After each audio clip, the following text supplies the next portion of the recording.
राष्ट्रपति जी के अभिभाषण पर धन्यवाद प्रस्ताव पे सदन चर्चा करेगा। उसमें मेरे साथी डॉक्टर लक्ष्मण जी ने जो धन्यवाद प्रस्ताव रखा उसका मैं समर्थन करता हूं। उन्होंने वर्णन किया कि पहली दफा आदिवासी समाज की एक महिला नेत्री राष्ट्रपति बनी है। अपने समाज का एक इतना बड़ा हिस्सा 75 साल राह देख रहा था कि ये दिन कब आएगा, और वो दिन आया और 2022 में आया। अंबेडकर जी ने समान वोट का अधिकार दिया। सत्ताधारी कौन रहेगा ये चुनने का अधिकार लोगों को मिला, लेकिन सत्ता में भी भागीदारी होनी होती है। और वो आदिवासी समाज को एक सम्मान का जो स्थान की उनकी अपेक्षा थी वो की मुझे केवल थोड़ा सा याद आता। आज मैं उस दिशा में नहीं जाना चाहता, लेकिन उस समय भी कुछ अभद्र टिप्पणियां हुई, ये देश भूलेगा नहीं। उनका संयुक्त अधिवेशन में जो भाषण हुआ वो जोशपूर्ण था, सारगर्भित था, मुद्दों से लैस था, देश के तरक्की की चर्चा थी, गरीब के उत्थान का मंत्र था। सबका साथ, सबका विकास, सबका विश्वास, सबका प्रयास, इसका अर्थ स्पष्ट करने वाला यह भाषण था। मैं उनके धन्यवाद प्रस्ताव का समर्थन करता हूं। पिछले 7 साल में क्या क्या पाया देश ने, सबको अभिमान होना चाहिए। हम 9 साल हो रहे, पूरे होंगे मई में, तो ये हम 10वें नंबर की अर्थव्यवस्था थे, 10th in the world economy. Now we are 5th। 7 साल में 5 स्टेप्स कदम आगे जाकर हम आए हैं।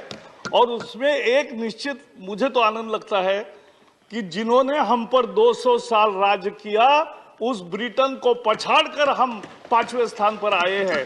ये भी एक महत्वपूर्ण बात है। 14 में हमें फ्रजाइल 5 कहते थे, आज टॉप 5 हो गया। आज दुनिया में इन्फ्लेशन 10% से 40-50% तक भी है, भारत में 6% से कम है। फास्टेस्ट ग्रोइंग नेशन अपना देश है, लेकिन उस पर मैं बाद में बात करूंगा। दुनिया में भारत की प्रतिष्ठा बढ़ी। कोविड को जिस तरह से भारत ने डील किया, सभी देश उसकी सराहना करते। जो देश मार्जिन पर था, आज अनेक क्षेत्रों में नेतृत्व कर रहा है। यह कैसा हुआ, इसका विवेचन इस भाषण में है। उन्होंने शुरू में ही कहा कि यह स्थिर, निडर, निर्णायक और बड़े सपनों के लिए काम करने वाली सरकार है। मैं उसी सूत्र को पकड़ के कुछ चीजें आपके सामने रखना चाहता हूं। स्थिर सरकार 30 साल के बाद आया। 84 में पूर्ण बहुमत वाली सरकार थी, एक पार्टी का बहुमत था। आज 2014 में फिर से एक पार्टी का बहुमत आया, 282 सीटें आई, एनडीए की ओर आई। लेकिन ये जो स्थिरता आती है तब देश तरक्की करता है। जब स्थिरता आती है तो आम जन को फायदे मिलते हैं, और ये स्थिर सरकार के बहुत फायदे होते हैं। ये स्थिरता आई, और ये किसने लाई? भारत की जनता ने लाई। भारत 2019 में 80 करोड़ वोटर थे, अब 2024 में 90 करोड़ वोटर हो जाएंगे। इतना बड़ा लोकतंत्र दुनिया में कहीं नहीं। और एक तरह से मदर ऑफ डेमोक्रेसी जो कहते हैं वो भी इतने सही है कि बसवराज ने जो अनुभव मंडपम चलाया कर्नाटक में, वो लोकतंत्र का एक पहला बहुत अच्छा सफल प्रयोग था। 70% वोटिंग होता है अपने देश में। अनेक देशों में आप देखो, जो तरक्की किए हुए देश है, विकसित देश है, 30, 40, 45% वोटिंग होता है। हमारे यहां 70% वोटिंग होता है। सामान्य मतदाता अपने विवेक से और रोबस्ट कॉमन सेंस से सरकार का चयन करती है। यह हमारे भारत का वो अपने परसेप्शन से चुनता है किसको चुनना है। एमिनेंट जूरिस्ट नानी पालखीवाला यूज्ड टू से that in our country illiterate intelligence is more effective than educated incapacity। यह उनका अभिप्राय था उस समय, और वो आज हम देख रहे हैं। सामान्य जनता तय करती है। समाचार पत्र नहीं पढ़ा वो भी वोट देता है। टीवी के पॉलिटिकल डिबेट्स नहीं देखा वो भी वोट देता है। और जिसने कोई राजनीतिक भाषण में कभी नहीं गए, कोई सभा अटेंड नहीं की, वो भी वोट देता है और अपने विवेक से वोट देता है। आई salute the robust common sense of the people of India.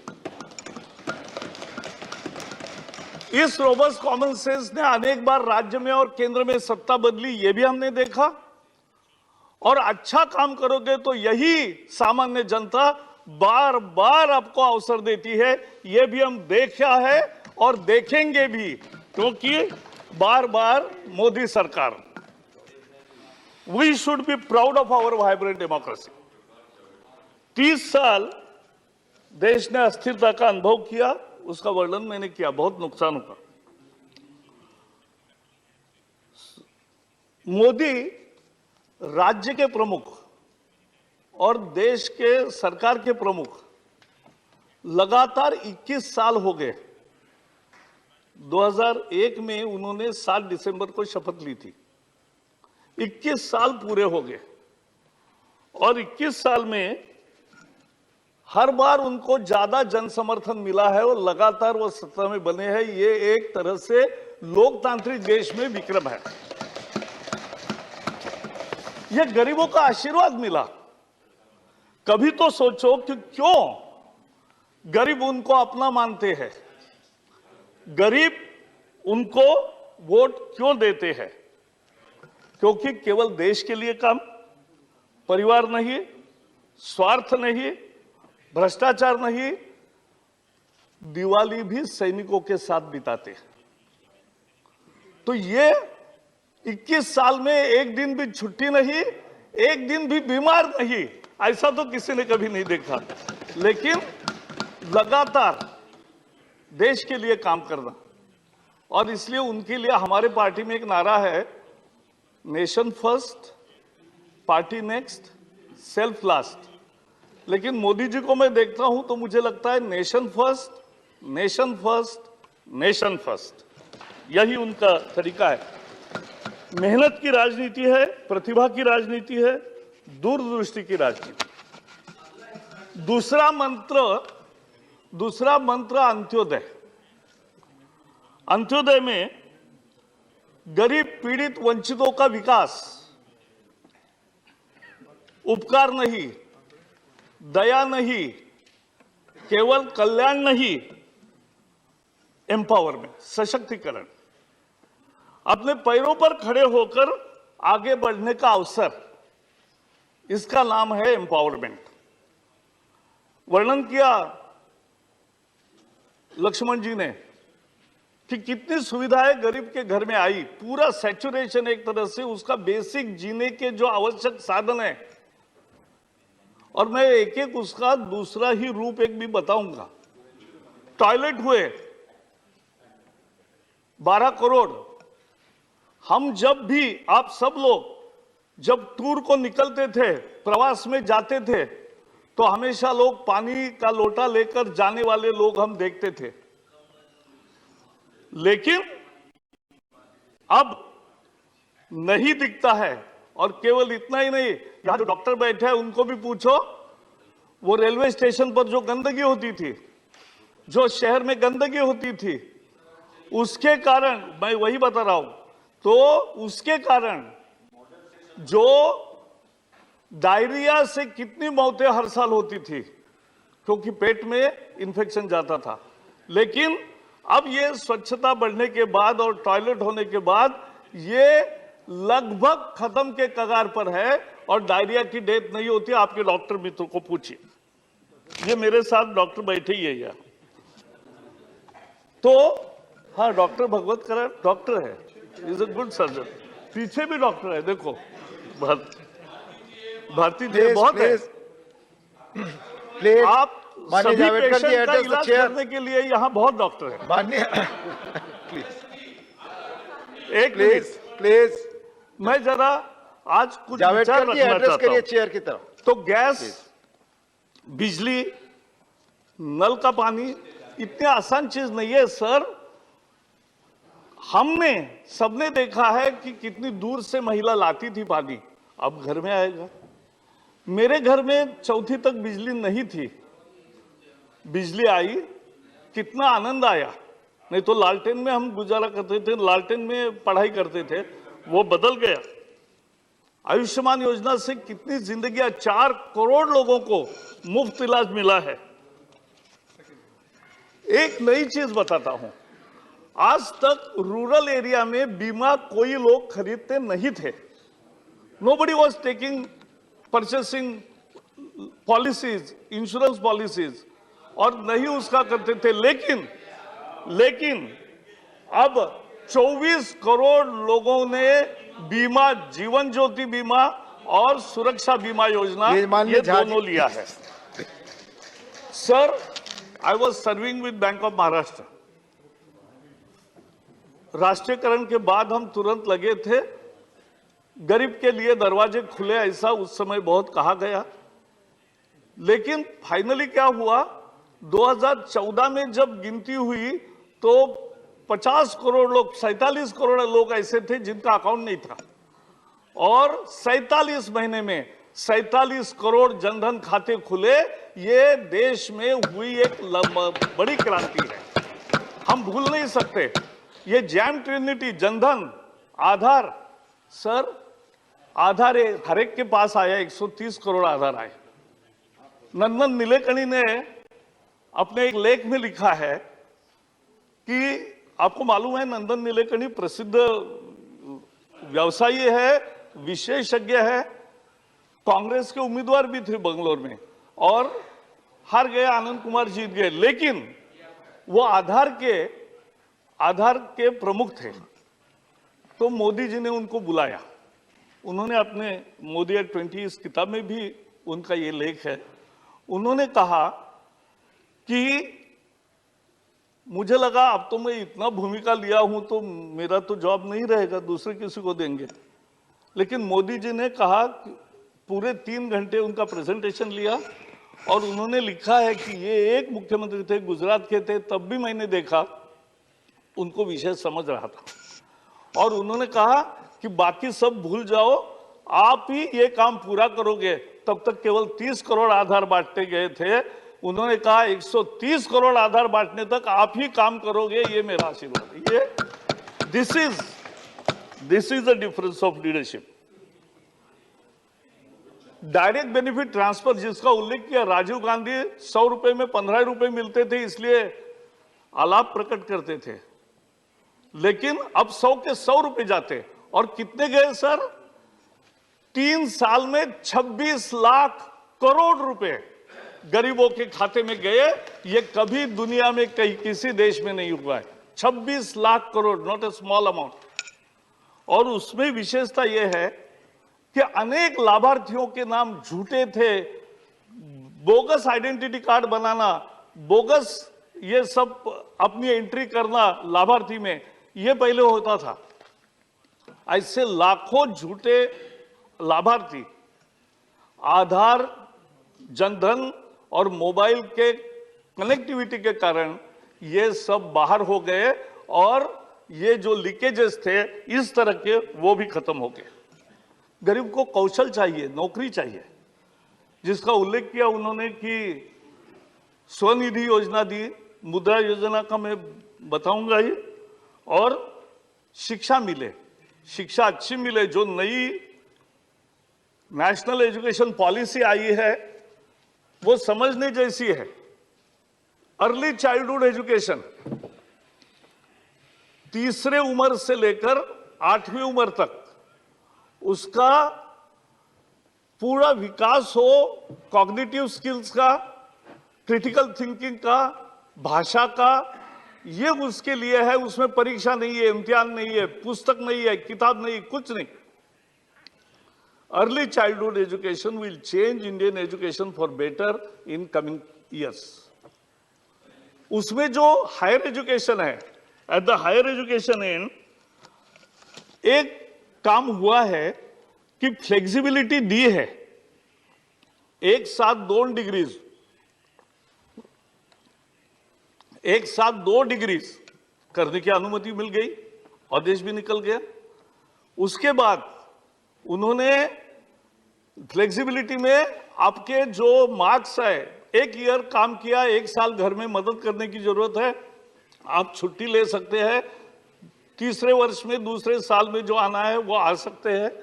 You have a credit bank also. और कोई इंजीनियरिंग का स्टूडेंट है, उसको म्यूजिक पैशन है, तो उसको ऐसे 20% ऑप्शन के सब्जेक्ट्स लेने का भी चॉइस, पैशन के सब्जेक्ट लेने का भी चॉइस, ये नई राष्ट्रीय शिक्षा नीति में मिला है।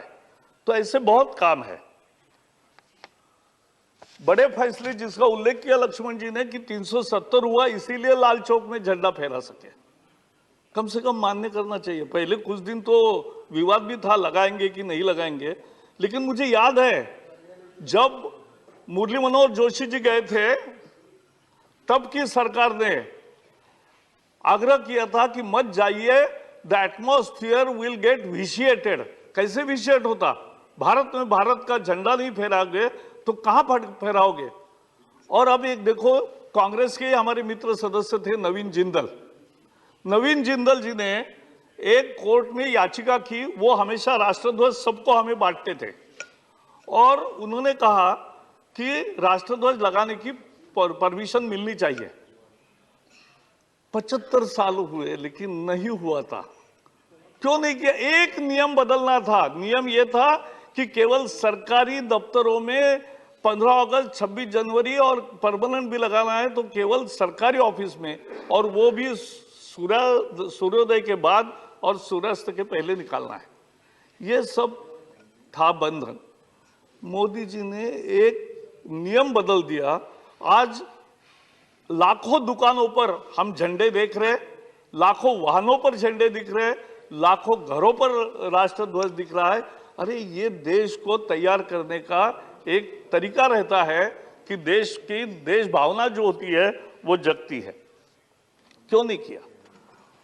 आज पाकिस्तान में घुसकर जो बालाकोट और सर्जिकल स्ट्राइक किया, तो उस पर तो सबूत ना पूछो, मांगो, और विश्वास करो बाद में देना पड़ा यह स्टेटमेंट। एक बड़ी चीज है, फेडरलिज्म का स्पिरिट जो है, राज्यों के साथ न्याय। GST is the only act which has been prepared, drafted, rates decided, and rules are made by all the finance ministers of all the states and central government together. सभी राज्यों ने मिलकर कानून बनाया, सभी राज्यों ने मिलकर ये ड्राफ्ट तैयार किया, नियम तैयार किए और रेट भी तय किए। ये जीएसटी में हुआ। ये पहली दफा भारत ने इस तरह का एक नया फेडरलिज्म का स्पिरिट देखा है। ये आईबीसी कानून हुए, बड़े बड़े बहुत फैसले हुए, सभी राज्यों के साथ में आए। सर, मोदी जी के सरकार में एक महत्वपूर्ण बात है, किसी के साथ अन्याय नहीं और किसी के साथ भेदभाव नहीं। समझो घर देना है, गैस देना है, कोई भी बेनिफिट देना है, मुद्रा के लोन देने हैं या कोई इकोनॉमिक बेनिफिट देना है, ना हिंदू मुसलमान ना कोई ऐसा देखा जाता, ना रिलीजन, ना सेक्स, ना स्टेट, ना कुछ। मैं अभी बहुत बार केरल में जाता हूं तो केरल में मैंने देखा, लेकिन मैं केरल का पूरा नहीं बता रहा हूं, बहुत सच तो बाद में बताएंगे, वही बताएंगे, यहां क्यों बताएंगे? केरल की लड़ाई केरल में करेंगे। लेकिन 2 चीजें बताऊंगा। 70,000 करोड़ रुपए केरल को सेंट्रल असिस्टेंस, डिवोल्यूशन और other schemes and central schemes का 2009 और 2014 5 साल में 70,000 करोड़ मिले। 2017 से 2022 तक 5 साल में 2,30,000 करोड़ मिले। मैं क्यों बता रहा हूं? केरल में हमारा एक भी एमएलए नहीं, केरल में हमारा एक भी एमपी नहीं, लेकिन किसी राज्य के साथ इस कारण भेदभाव नहीं। सबको न्याय, सबको जो देना है वो दे। लेकिन अपनी सदस्य है पीटी उषा, वो देश का नाम, पहली हमारी रनर है और पहली हमारी गोल्ड मेडलिस्ट है, लेकिन उसकी जो एकेडमी है, जो एकेडमी देश में नई महिला खिलाड़ी तैयार करती है सालों से, उसको भी वहां कब्जा कर लिया। और वहां भी उसका कब्जा करके हॉस्टल है, वहां लड़कियां रहती है, लेकिन वो भी हथियाने की कोशिश होती है। मुझे विश्वास है कि केरल की सरकार भी ध्यान देगी। मैंने कल जॉन ब्रिटास को भी बोला है कि ये ठीक करने की जरूरत है, तुरंत करें। सर, तीसरा मंत्र है सुशासन। मैं कुछ नई चीजें केवल आपके जानकारी में दे रहा हूं, मालूम होगी आपको बहुत सारी, लेकिन कुछ नया होगा इंफॉर्मेशन। एक प्रगति करके कार्यक्रम मोदी जी ने चलाया। क्या है प्रगति? देश में अनेक प्रोजेक्ट्स, इरिगेशन के, रेलवे के, एयरपोर्ट के, सड़कों के, बाकी अनेक इंफ्रास्ट्रक्चर डेवलपमेंट के मूलतः वो 50% काम हो गया, 60% हो गया, 70% हो गया, खर्चा हो गया, लेकिन छोटी कोई दिक्कत है इसलिए वो पूरा नहीं हुआ, उसका बेनिफिट नहीं मिला। आप सर झारखंड और ये दोनों को जानते हैं, कुटकू डैम पर मैं गया था। कुटकू डैम कैसे सारा तैयार, लेकिन दरवाजे नहीं लगाए इसलिए रुका था। तो ऐसे प्रोजेक्ट्स का उन्होंने मंथली रिव्यू लेना शुरू किया। आज तक 30 मीटिंगें की, 450 केसेस उसमें लिए। सारे राज्यों के, संबंधित राज्यों के अधिकारी और केंद्र के अधिकारी वो उसमें रहते हैं। मोदी जी खुद बैठते हैं और सबके साथ चर्चा करके इसका रास्ता कैसे निकलेगा और प्रोजेक्ट कैसे पूरा होगा। और मुझे आनंद है कि आज तक 300 से ज्यादा प्रोजेक्ट, 15 लाख करोड़ के इन्वेस्टमेंट जो डेढ़ पड़ी थी वो आज पूरे हो गए। ये काम करके दिखाया, ये गुड गवर्नेंस है। ये पार्टी नहीं है, ये वोट बैंक नहीं है, ये कुछ भी नहीं है, ये देश के लिए काम करने का एक हुनर है। एलईडी बल्ब्स, आज सब जगह हम देखते हैं एलईडी बल्ब्स है। इसकी कीमत 9 वैट के बल्ब की हो 300 रुपए थी 2014 में, 300 रुपए, इसलिए लोग नहीं लगा रहे थे। उससे ज्यादा 50 रुपए की ट्यूब अच्छी है। लेकिन मोदी जी ने, यानी सरकार ने, उस समय पीयूष गोयल थे वहां, तो सारे उत्पादकों को बुलाया, देश के विदेशी सबको, कहा कि हम 200 करोड़ एलईडी बल्ब लेंगे। कितने? 200 करोड़। बताओ कि कस्टमर को कितना सस्ता दोगे? अनेक उद्योजक मुझे मिले, उन्होंने कहा ऐसा सवाल तो हमने पहले सुना है, नहीं तो हम 200 करोड़ का ऑर्डर देंगे, हमारा क्या? ऐसा पूछने का रिवाज था, लेकिन बदला। लेकिन हमने पूछा कि जनता को कितना कम देंगे, और मुझे खुशी है, the best ever this kind of negotiation brought prices down from 300 rupees to 70 rupees. 70 रुपए में आज मिलने लगा। इतना बड़ा परिवर्तन हुआ और सचमुच सभी बिल्डिंगों में, सभी घरों में, और ये पर्यावरण पूरक है। इससे बिजली खपत कम होती है, इससे लोगों की बिजली में बचत भी होती है बिलों में, और इससे पर्यावरण का फायदा होता है क्योंकि कार्बन एमिशन कम होते हैं। तो ये करके दिखाया। डिजिटल ट्रांजैक्शन, सर, आपके कोई भी विदेशी मित्र आएंगे भारत में, आने पर वो पहले कहते हैं अरे भाई एटीएम पर कोई नहीं जा रहा है, अभी फोन से ही बिल दे रहे हैं। ये क्रांति है सर। कोविन में, कोविड का बाहर के आने वाले अपने कितने भी मित्रों को पूछो कि कोविड का सर्टिफिकेट दिखाओ आपका, उसका कोविड का सर्टिफिकेट हाथ से लिखा हुआ है, जो 15 दिन के बाद उनको मिला है। अमेरिका हो, इंग्लैंड हो, यूरोप हो, चाइना हो, कोई भी हो, जापान हो। हमारे यहां कोविड का सर्टिफिकेट 5 मिनट में आता है और वो डिजी लॉकर में डाला तो फिर किसी को बाकी चिंता करने की जरूरत नहीं। ये तरक्की हमने करके दिखाई। We are doing now the largest digital transaction in the world.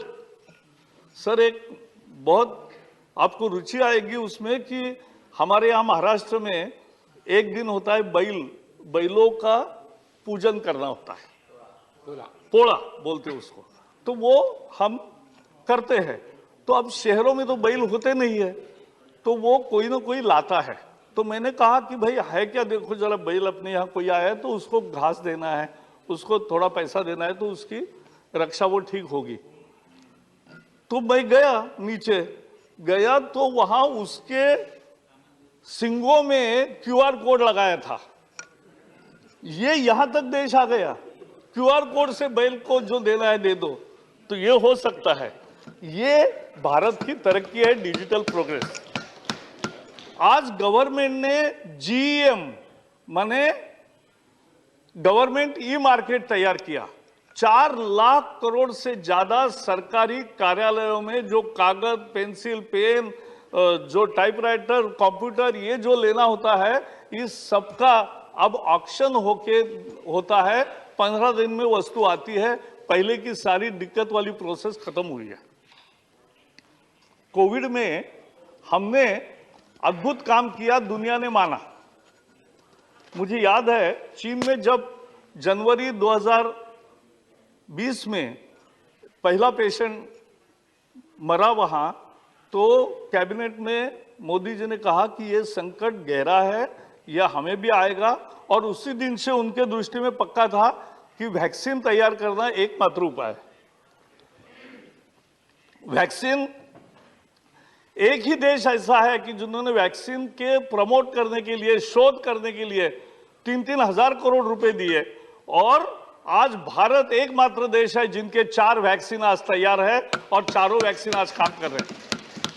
Sir, याद करिए, जब वैक्सीन अपना तैयार हो रहा था तब फाइजर का आया था, तो कितने नेता उस समय फाइजर फाइजर फाइजर का लो, फाइजर का लो।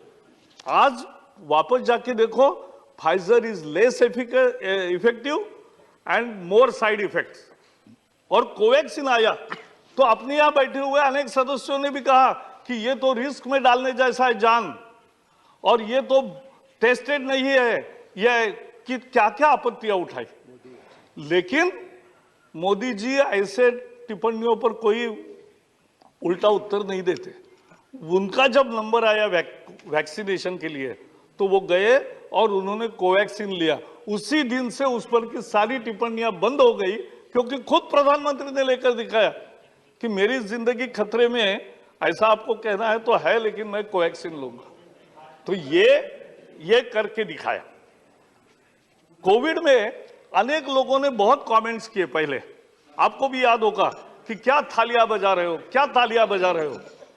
अरे लेकिन ये तालियां बजाकर ही देश में एक जागृति नई प्रकार की पैदा हुई और उसका परिणाम हुआ सारे अमेरिका से लेकर, एक मिनट, अमेरिका से लेकर यूरोप तक सब जगह वैक्सीनेशन के खिलाफ प्रोटेस्ट हुए, सर प्रदर्शन हुए, वैक्सीन हेजिटेंसी दिखी। लेकिन भारत एक देश है कि जहां वैक्सीन में हेजिटेंसी नहीं देखी, वैक्सीन के लिए लोगों के क्यू लगे हुए देखे और सबको मुफ्त वैक्सीन मिला। यह भी एक महत्वपूर्ण बात है। तो ये एक काम किया।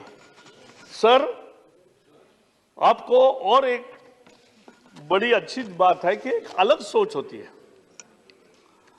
आप भूल भी गए होंगे, पहले 14 के पहले हमें कोई डॉक्यूमेंट, बच्चे का परीक्षा का रिजल्ट आया तो मार्कलिस्ट हो, डिग्री सर्टिफिकेट हो, नौकरी में देना है, कहीं सरकारी दफ्तर में देना है, किसी न किसी ऑफिसर का ठप्पा लेने की जरूरत होती थी, अटेस्टेशन। इसके पीछे लॉजिक क्या था? ब्रिटिशों ने शुरू किया ये प्रथा अटेस्टेशन वाली, क्योंकि उनका कहना था भारत के जनता पर हमारा विश्वास नहीं है, हमारे अधिकारी का ठप्पा लगेगा तभी हमारा विश्वास है। ये उनका था। अब क्या हुआ, इन्होंने सेल्फ अटेस्टेशन करने के कारण, क्योंकि मोदी जी की धारणा है कि मेरे 140 करोड़ जनता पर मेरा विश्वास है, आप अपने साइन से करो, सबकी खत्म हुई दिक्कत दौड़ धूप। तो ये भी छोटी चीज लगती है, लेकिन छोटी चीज लोगों के लिए छोटी नहीं है। और योगा हो, आयुर्वेदा हो, मिलेट हो, ये सब दुनिया ने मान लिया और दुनिया में उसका आज चर्चा और उपयोग हो रहा है। ये हम जहां भी विदेशों में जाते हैं, योगा क्लासेस की बोर्ड सभी जगह लगे हैं। तो ये करके दिखाना, खेलो इंडिया, फिट इंडिया करके दिखाया खिलाड़ियों के साथ। सर, उस किताब में पीवी सिंधु ने एक लेख लिखा है। उसने लिखा है कि मैं जब गोल्ड मेडल पाई तो वहां मुझे गोल्ड मेडल मिला, भारत का राष्ट्रगान हुआ और मैं मंच से उतरी कि मेरे असिस्टेंट आए और उन्होंने कहा भारत के प्रधानमंत्री का फोन है। वो बोली, मैं ऐसी गदगद हो गई कि ऐसा प्रधानमंत्री कभी नहीं देखा कि जो मंच पर ही वहां उतरते ही तुरंत उनको फोन करके बधाई दी। और सभी खिलाड़ियों को जिन्होंने मैच जीते, जिन्होंने पदक लाए, ऐसे सबको बार बार अपने घर बुलाकर उनके साथ बातचीत करके नाश्ते पर बुलाना, सम्मान देना, ये एक मॉरल बिल्डअप होता है और वो सपोर्टिव बिल्डअप करना है। अब पद्म अवार्ड्स हमने पद्मश्री, पद्म भूषण, पद्म विभूषण हर साल देते हैं, अच्छे लोगों को देते हैं, लेकिन इन्होंने नए प्रकार के लोग भी खोजे कि जिनकी कोई चर्चा नहीं करता, जिनकी कोई न्यूज नहीं आती, लेकिन एक कोई चाय की टपरी है और वो अगर एक अच्छा स्कूल चलाता है दूर दराज के गांव में, तो उसको पद्मश्री मिला। पिछले साल आप भी थे वहां मौजूद, राष्ट्रपति भवन में 120 साल के एक सज्जन जिन्होंने जिंदगी भर लोगों को पढ़ाया, उनको पद्मश्री मिली थी। तो वो आए और नंगे पांव आए थे राष्ट्रपति भवन में। ये भी पहली दफा हो रहा है ऐसे लोगों का सम्मान, ये हमें भूलना नहीं चाहिए। सर, अपने यहाँ गिफ्ट्स भी एक रूटीन टाइप का सरकारी, मैं अनेक प्रवासों में जाता था तो मैंने देखा था पहले एक टिपिकल गिफ्ट देते थे, लेकिन मोदी जी ने बदल दिया। 1 डिस्ट्रिक्ट 1 प्रोडक्ट में जो तैयार होता है उस जिले का अच्छा प्रोडक्ट, उसकी गिफ्ट देना विदेशों के मेहमानों को, ये काम शुरू किया। आज एक छोटी चीज है, आगे लोग कहेंगे कि ये क्या बात बता रहे हैं, लेकिन ये इंपॉर्टेंट है। सर, भारत के अनेक आर्टिफैक्ट्स चोरी हुए थे, केवल पिछले 70 साल में 50-100 वापस आए थे, लेकिन मोदी जी ने प्रयास करके आज 500 से ज्यादा ऐसे दुर्मिल आर्टिफैक्ट परत आए हैं, वापस आए हैं और वो यहां है। सर, वो भी आएगा सर, मैडम, वो भी आएगा और वो आपको भी देखने को मिलेगा। आप वही बैठो, आपको देखने को मिलेगा।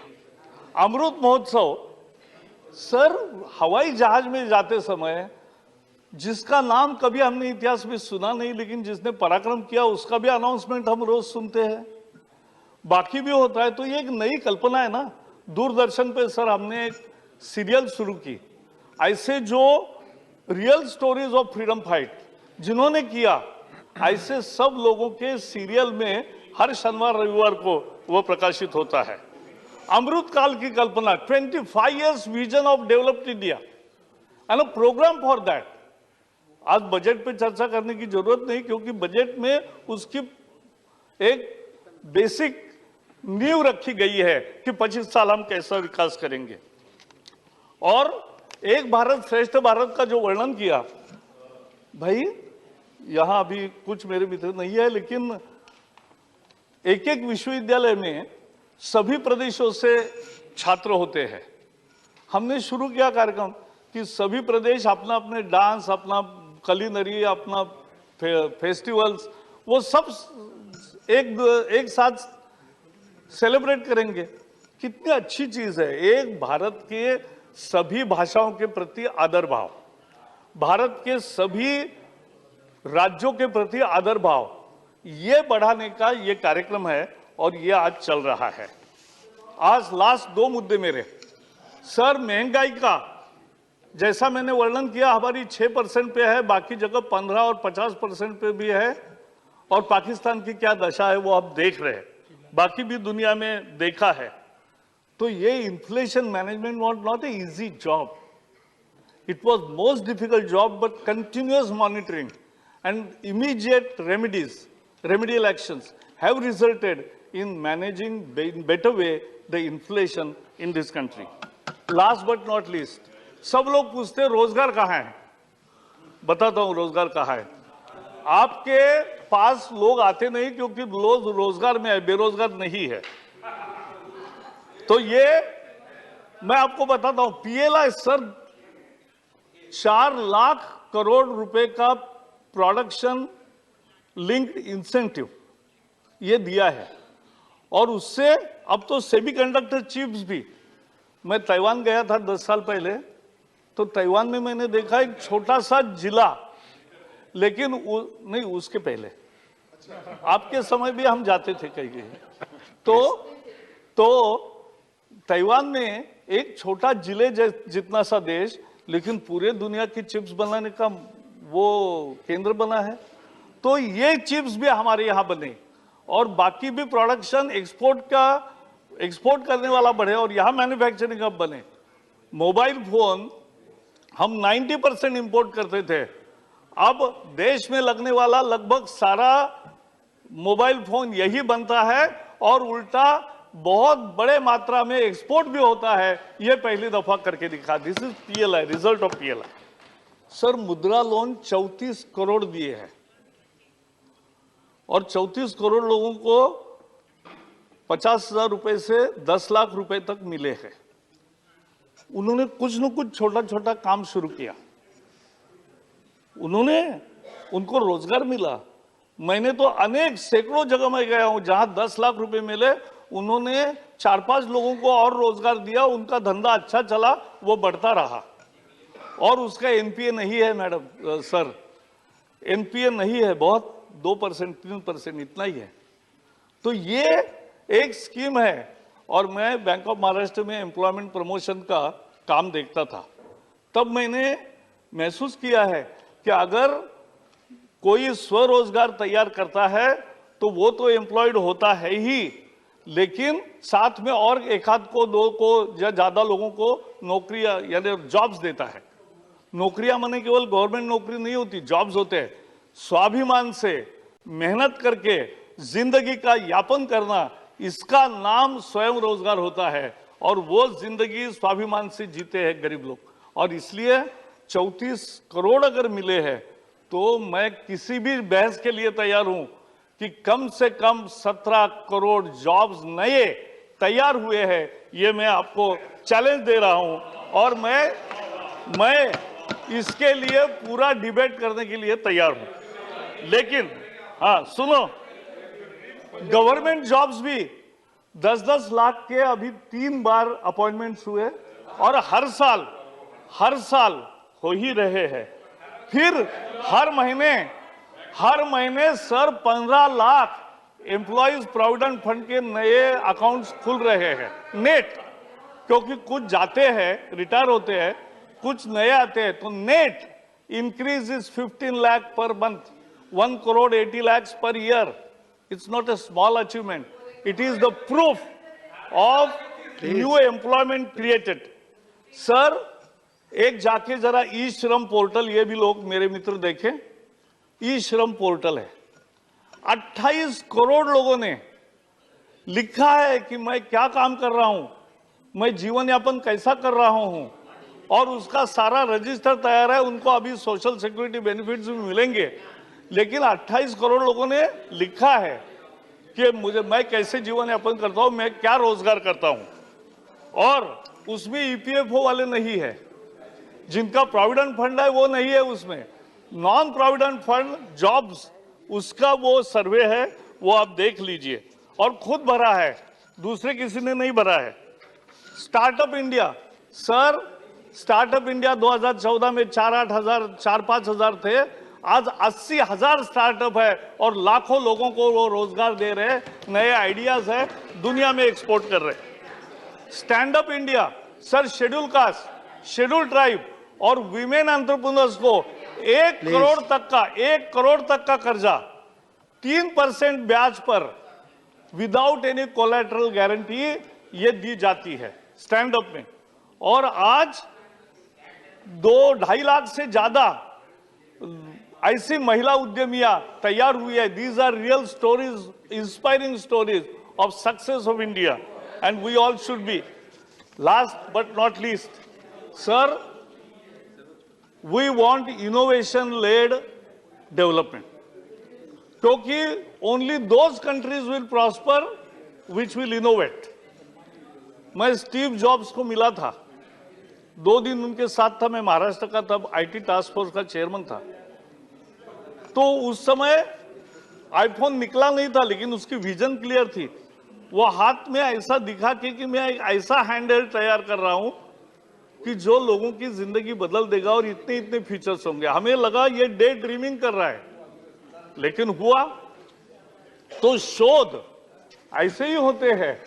तो शोध से ही वैल्यू एडिशन होती है, शोध से ही प्रॉस्पेरिटी आती है। So India is entering into a new phase. मैं शिक्षा मंत्री था तब हमने हैकाथॉन शुरू किया। सर, आज 12,000 स्कूलों में अटल टिंकरिंग लैब्स है। 6ठी से 12वीं तक के छात्र आर्टिफिशियल इंटेलिजेंस की इक्विपमेंट्स, 3D प्रिंटिंग और रोबोटिक्स के साथ खेलते हैं, प्रयोग करते हैं, कल्पना करते हैं। उनमें जिज्ञासा और जागती है और यही शोध की शुरुआत होती है। और ये शोध, अटल टिंकरिंग लैब, फिर हैकाथॉन, फिर ग्रैंड चैलेंज और फिर एक इनोवेशन की पूरी कल्चर, ये तैयार करना। आज आईआईटीज में जाओ, इंक्यूबेशन सेंटर्स देखो, इतने मस्त है। और महिलाएं भी आती है। आपको पता था महिलाओं की, मैं जब शिक्षा मंत्री था तो एक दिन ऐसा ही विषय निकला। तो आईआईटी में केवल 4% छात्राएं थी। तो मैंने कहा इतनी कम क्यों है? तो बहुत सारी दिक्कतें, हमने सर्वे किया और उसके बाद हमने सुपर न्यूमरिक कोटा दिया। और मुझे आज खुशी है बताते हुए कि आज आईआईटीज में 22% ये छात्राएं हैं। ये करके दिखाया। सर, ये कहानी किए हुए काम की है, देश के लिए समर्पण की है, देश का भविष्य उज्जवल करने की है और सबका साथ लेकर आगे चलने की है। बहुत बहुत धन्यवाद। प्लीज, माननीय सदस्यगण, the motion that has been moved and seconded is that an address be presented to the President in the following terms: that the members of the Rajya Sabha assembled in this session are deeply grateful to the President for the address which she has been pleased to deliver to both houses of Parliament assembled together on January 31st, 2023. Now, there are 119 amendments to the motion which may be moved at this stage. Amendment number 1 by Sri A. Rahim, Sri Elamaram Karim, Sri Vikas Ranjan Bhattacharya, Sri John Britas, Dr. Kanni Moji, and V.N. Somu. Are you moving? Sri Mani A.M. Rahim, moving. So amendment moved. Amendment number 2 to 7 by Honorable Sri A. Rahim, Sri Elamaram Karim, Sri Vikas Ranjan Bhattacharya. Are you moving? Yeah, moving. All of us. No, same. Yes, moved. Amendment number 8 to 17, Sri Ramnath Thakur ji, आप move कर रहे हैं? Moved. Amendment numbers 18 to 23 by Sri Raghav Chadha, not moved.